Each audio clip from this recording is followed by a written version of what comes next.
Hi friends, ఇంట్లో curries లేనప్పుడు ఏం చేయాలో అనుకునేటప్పుడు ఇలా సాంబార్ రైస్ చేయండి. చాలా చాలా బాగుంటుంది. ఫస్ట్ బియ్యము అండ్ పప్పు తీసుకొని వీటిని నీట్ గా వాష్ చేసేసేయాలి. ఇప్పుడు ఒక కుక్కర్ గిన్నె తీసుకొని బియ్యము పప్పు అన్ని ఇందులో వేసేసి టమాటో ఇలా కట్ చేసుకునేది వేసుకొని తగినన్ని వాటర్ వేసుకోవాలి. వాటర్ వేసి మూత పెట్టి 3 విజిల్స్ అనేది రానివ్వాలి. ఇదంతా చింతపండు గుజ్జు అనేది తీసేసుకుని అందులో సాంబార్ పౌడర్, కారం, పసుపు, ఉప్పు అన్ని కూడా వేసేసి బాగా మిక్స్ చేసి పక్కన ఉంచుకోవాలి. అవి ఒక కళాయి పెట్టుకుని పోపులు అన్ని వేసేసుకొని కొద్దిగా ఇంగు వేసుకొని మనం వెజ్జెస్ అన్ని కూడా కట్ చేసుకొని రెడీగా ఉంచుకోవాలి. అన్ని కూడా ఇందులో వేసుకొని బాగా ఫ్రై చేసుకోవాలి. దీనికి మెయిన్ ఇంగ్రీడియంట్ మునక్కాయ, గుమ్మడికాయ నాకు లేదు కానీ మునక్కాయ అయితే వేసుకుంటున్నాను. ఇవన్నీ కూడా ఫ్రై చేసుకోవాలి. వెజ్జెస్ అన్ని కూడా ఇలా ఫ్రై అయ్యాయి కదా, ఇందులో చింతపండు పుల్ల అనేది వేసేసుకోవాలి. ఇందులో ఉప్పు కారాలు అన్ని వేసేస్తాం కదా, కొద్దిసేపు ఉడకనివ్వాలి మసాలాలకి పచ్చి వాసన పోయే వరకు.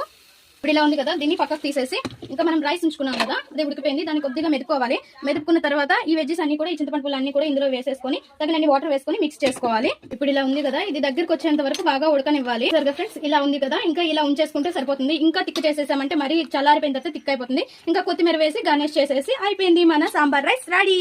నచ్చితే ప్లీజ్ ఫ్రెండ్స్ సబ్స్క్రైబ్.